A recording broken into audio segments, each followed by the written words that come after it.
caricaturista está siendo caricaturizado. El aquí caricaturizado Miguel Delibes es uno de los autores españoles contemporáneos más conocidos. Financió sus estudios con caricaturas, entró en el periodismo y se convirtió en escritor. Su calidad como escritor le ha valido el ingreso en la Real Academia de la Lengua Española.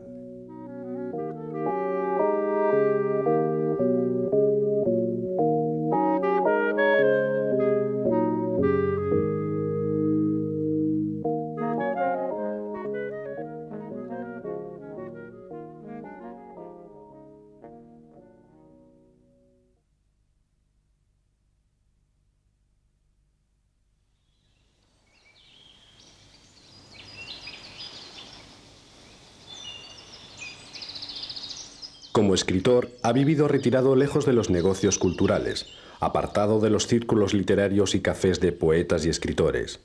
Así le ha quedado tiempo para escribir alrededor de medio centenar de libros, pero sobre todo para andar en bicicleta, pasear y cazar. Estas ocupaciones favoritas resurgen en sus novelas o inspiran libros como Diario de un cazador. Miguel Delibes es un escritor con grandes pretensiones literarias. ¿Quién es Miguel Delibes, a quien la crítica compara con Proust o Kafka, mientras escribe un libro sobre la trucha, que abandona los asientos de la Real Academia para ir a jugar al fútbol? Si alguien le preguntase cómo es Miguel Delibes, ¿cómo lo describiría usted?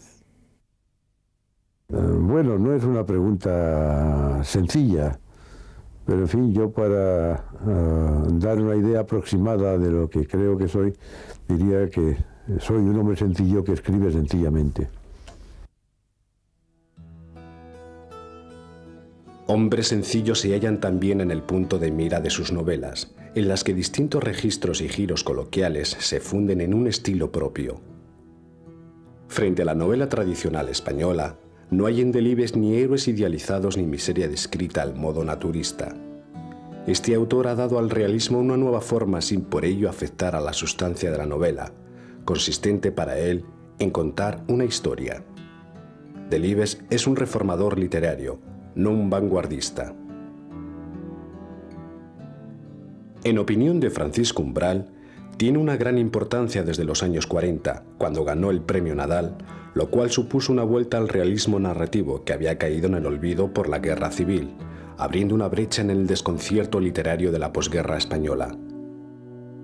Delibes vivificó un camino estilístico que se había usado hacia medio siglo, un estilo narrativo que a primera vista parece el realismo tradicional, pero que en una apreciación más exacta resulta muy moderno y que desde luego no podía haberse escrito en el siglo XIX. Es novela del siglo XX.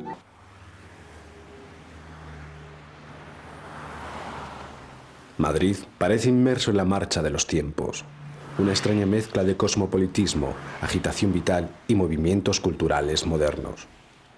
Pequeños teatros, cafés conciertos, galerías y otros entretenimientos permiten olvidar, al menos pasajeramente, la especulación y el paro.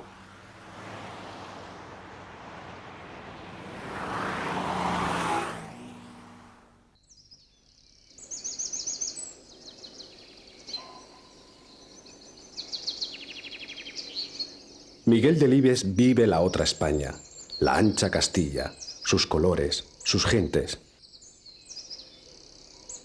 Con Los Santos Inocentes, novela publicada en 1982, Miguel Delibes salda su deuda con la vieja España. Los Santos Inocentes no son ni santos ni inocentes.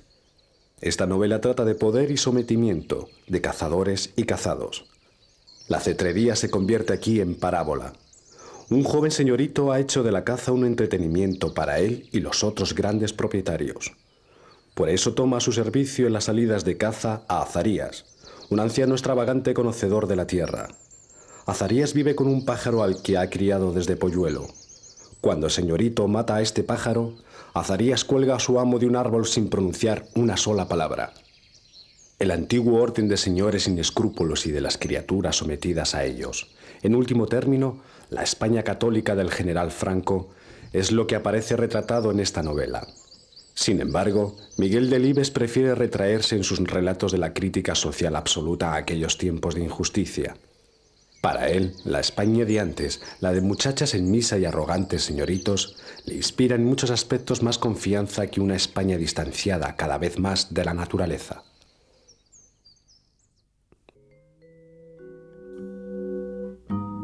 Esto se muestra también en su novela La hoja roja. El título se refiere a una hoja de color insertada en las cajetillas de papel de fumar y que advierte al fumador que éste se le acaba. El día de su jubilación, don Eloy siente que acaba de retirar su propia hoja roja. A lo largo de 53 años había trabajado como funcionario. Ahora le parece haberse convertido en chatarra que tiene que ser desplazada para hacer sitio a sus colegas más jóvenes. Sin embargo, aún recibe algo de alegría a través de su criada, cuya palabrería superficial entretiene al anciano y cuya risa inocente aún le hace sentirse útil tras su jubilación. La novela es más que un cuadro de costumbres de la España de hace unos años. Es la historia de dos caracteres antitéticos. La historia de una muchacha del campo que no llega a cumplir sus esperanzas en la pequeña ciudad, y la historia de un hombre viejo que lamenta la pérdida de su empleo y no sabe qué hacer con su nuevo tiempo. Delibes narra la vida cotidiana de ambos, la creciente familiaridad que va surgiendo entre uno y otro. La soledad compartida también une y el libro acaba con la propuesta de matrimonio, un cuento crudo sobre la vejez y la fugacidad de las cosas. Hay mucho en la obra de Delibes que se refiere a lo vivido y experimentado, así también la figura de don Eloy, al cual conoció de niño por su padre.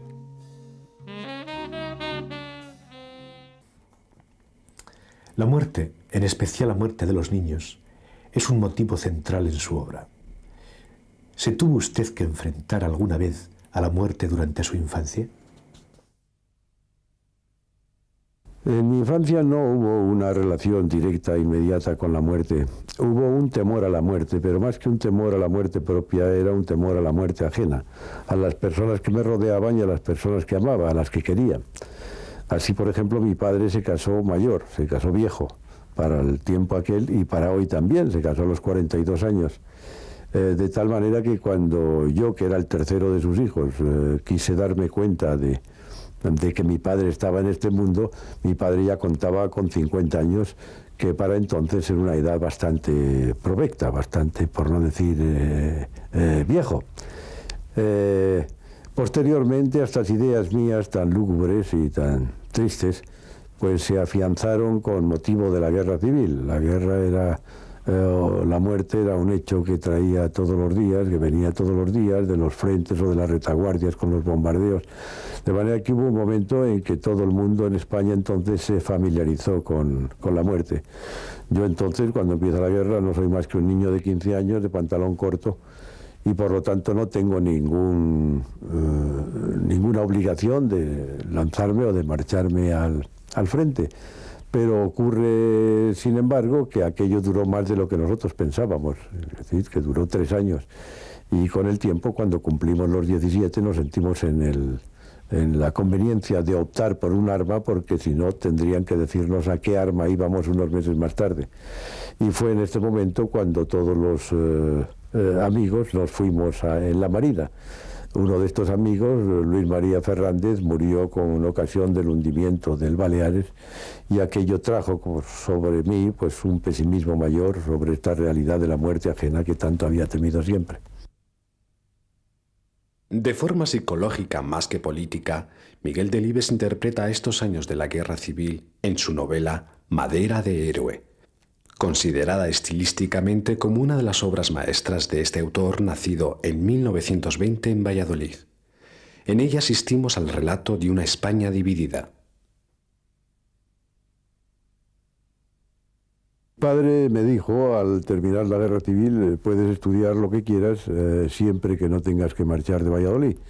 Era una observación sabia y previsible, puesto que mi padre era un modesto catedrático de Escuela de Comercio que tenía detrás de sí una caterva de 8 hijos. De manera que yo por aquel entonces lo que hice fue pedir un préstamo sobre el honor a una entidad bancaria con objeto de no cargar demasiado a la economía de mi familia. esto me obligó, en cierto modo, a estudiar Derecho y Comercio, que eran dos materias o dos facultades que realmente no me atraían demasiado. A mí lo que me había gustado siendo niño y haciendo el bachillerato era el dibujo, hasta el punto de que compré unas libretas y en ellas hacía las caricaturas de mis profesores,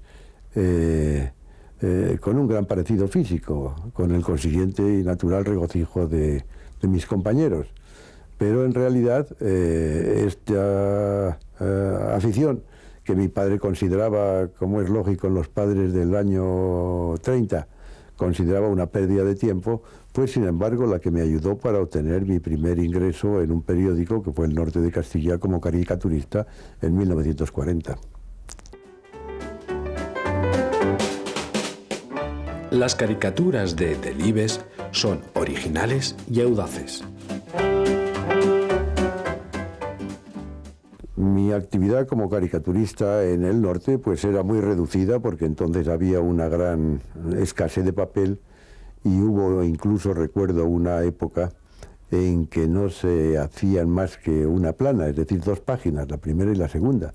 Entonces, claro, en un papel donde cabían tan pocas cosas, lo primero que había que suprimir eran las caricaturas. Pero no quita para que yo entonces ejerciera esta actividad con el máximo entusiasmo.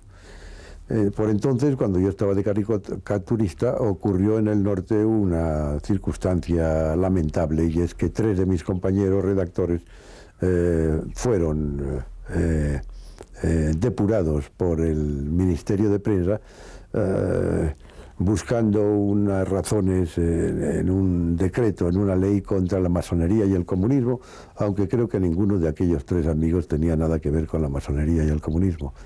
El hecho es que fueron expulsados del periódico, y para evitar que esos puestos los ocuparan personas afines a la secretaría del movimiento, pues fue por lo que me aconsejaron que yo hiciera un curso intensivo en Madrid con objeto de obtener el carné. Eran unos cursos especiales en que se obtenía este carné solamente por personas que, estando en un periódico, no lo tuvieran todavía en su poder.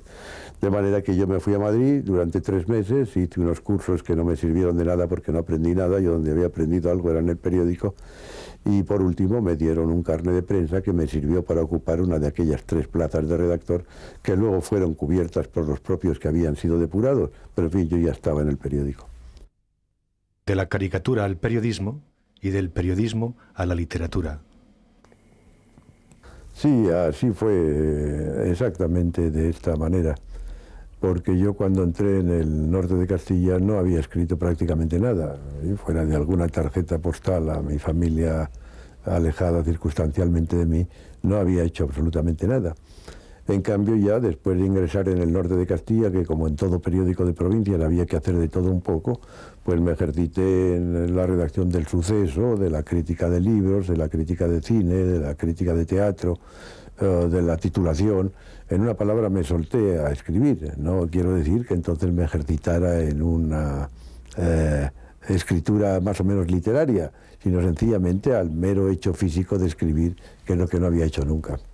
Creo recordar que usted dijo una vez que la crítica de sus libros le impulsó a incrementar sus lecturas, porque los críticos veían constantemente paralelos entre sus obras y autores como Kafka, Proust y Joyce, que usted aún no había leído.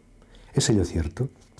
Sí, esto fue así. Hay ciertos críticos sabiondos que no se deciden ni se avienen a ocultar sus conocimientos. Y me acuerdo que con ocasión de la salida de La sombra del ciprés alargada, uno de ellos me dijo que se adivinaba en mi prosa una influencia de Proust. Yo naturalmente no había leído a Proust, entonces estaba en un estado de semivirginidad literaria en que desconocía casi toda la obra de los grandes maestros. Pero entonces busqué a la búsqueda del tiempo perdido y me leí a Proust, me empapé de Proust y me satisfizo mucho Proust.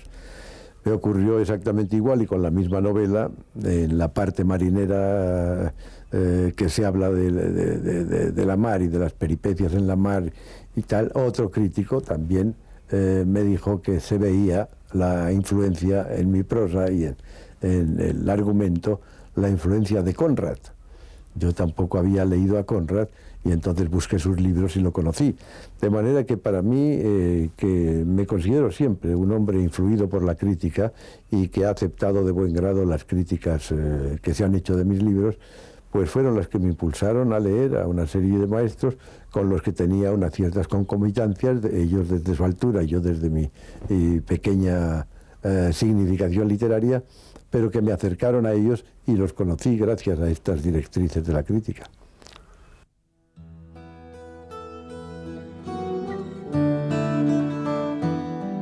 Una gran parte de sus logros profesionales es atribuida por Delibes a su mujer, Ángeles, ya fallecida. La carrera como profesor de Derecho Mercantil, su éxito como periodista y redactor jefe del periódico más antiguo de España y, naturalmente, su irrupción en la literatura a fines de los años 40. En Sedano pasa Miguel Delibes desde hace más de 30 años los meses de verano. En el retiro de este pueblo se han escrito la mayor parte de sus novelas. La gente de los alrededores se regocija cuando reconocen a alguno de ellos caracterizado cariñosamente en ellas. Sin embargo, don Miguel no podría nunca ser uno de ellos. Su mirada le distancia. Aquí está el sitio que Delibes, el intelectual, el ermitaño, querría.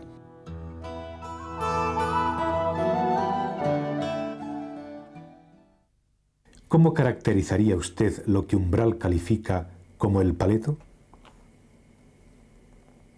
Bueno, Umbral es un hombre muy amigo de simplificar las cosas. Es decir, que Umbral solo concibe la vida desde la gran ciudad, ¿verdad? Y todo el que no vive en la gran ciudad es más o menos un paleto o un ser menos interesante que los urbanos. Yo no tengo esta idea del hombre de campo, es decir, que para mí el hombre de campo no es ni mucho menos un paleto, sino que en muchas cosas, por ejemplo el idioma, hablo del hombre viejo ya en esta edad de mi vida, en este estadio de mi vida, es un hombre que le considero un sabio, una expresión magnífica, con el que puedo estar y hablar largamente. Umbral identifica a Miguel Delibes con el hombre que procede de la burguesía vallisoletana. Su padre le introdujo en su afición a la naturaleza y a la caza. Ello le permitió conocer de cerca al campesino y verlo como un tipo de hombre más puro y sincero que el de la ciudad, un poco el buen salvaje. De ahí le viene a Miguel una honestidad, una honradez de trato, una bonomía, una sinceridad que no se encuentra entre las gentes de la ciudad.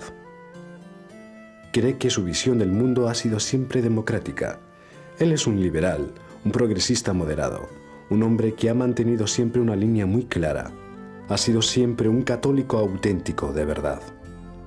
Esto se adecúa bien a sus modelos, que son estos hombres del campo, que sin duda él tiene como modelos humanos mucho más puros y con una moral mucho más limpia y más sencilla que la del hombre de ciudad.